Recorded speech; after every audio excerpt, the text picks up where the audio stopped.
Briefly, a few facts about fallout.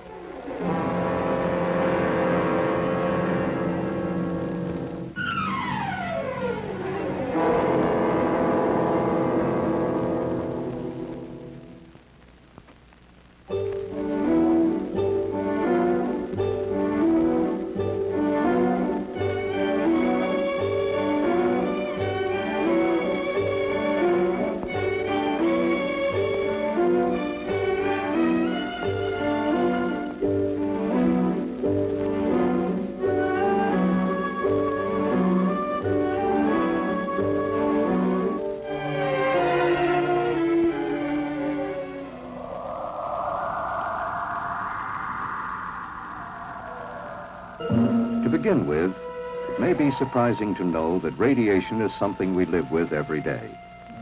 It has always been with us. Our own sun, like each of our millions of stars, is a raging nuclear furnace that shoots out showers of tiny particles along with invisible rays that we call radiation. In an average lifetime, a person might expect to accumulate about 10 Roentgens, not enough to affect his health. We don't worry about these small amounts of natural background radiation. But to safely handle larger amounts, we must keep our distance and shield ourselves. For as the amounts increase, so do the dangers. The amount of energy generated by a nuclear explosion is enormous. Near the crater area, there is almost total destruction from blast and heat. Now large amounts of pulverized debris and molten earth are pulled up into the mushroom cloud. The radioactive atoms produced in the explosion join with the particles of earth and debris. The mushroom-shaped cloud forms and climbs higher. It now contains billions of highly radioactive particles that we call fallout. The winds of the upper altitudes blow on the cloud, sending it in one or more directions. Some of the lighter particles may remain suspended in the atmosphere for days and travel thousands of miles before landing. But the heaviest particles drop to the ground within 24 hours. These are the most hazardous because they emit the largest amount of nuclear radiation. 100 miles from the explosion, they are about the size of table salt or fine sand. Within an hour, after a massive enemy attack, fallout would begin to be a serious problem in the vicinity of any nuclear ground burst. 7 hours later, the threatened areas cover more and more of the country as prevailing winds expand the fallout in downwind patterns. 24 hours, 48 hours, without shelter, millions would face death. Many people have difficulty understanding how silent, invisible rays, which cannot even be felt, could be so damaging. Our bodies are made up of millions of cells. They're the building blocks of our blood and tissues. When radiation penetrates the body, the cells are injured. Most of them can repair themselves if the total dose over a period of time is not too high. But if radiation continues, the cells will be destroyed beyond repair. We measure radiation in Roentgens. If people received more than 200 Roentgens within a few days, many would be sick, and some might require medical care. 300 Roentgens could cause severe radiation sickness, or possibly death.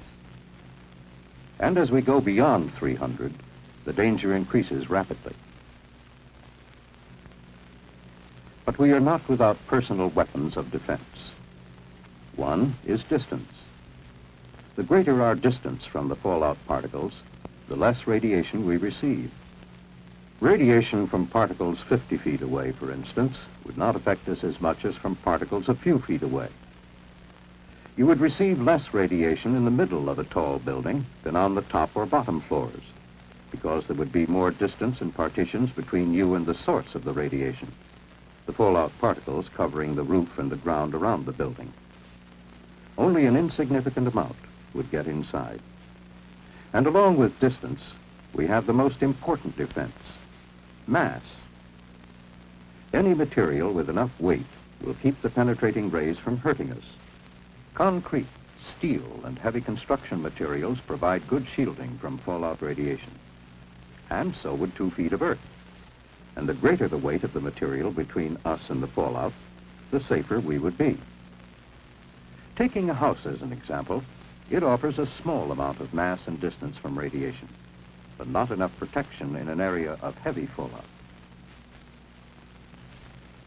The fallout shelter is the best defense, whether in the basement of a single-family home or a large community shelter in, say, an apartment building.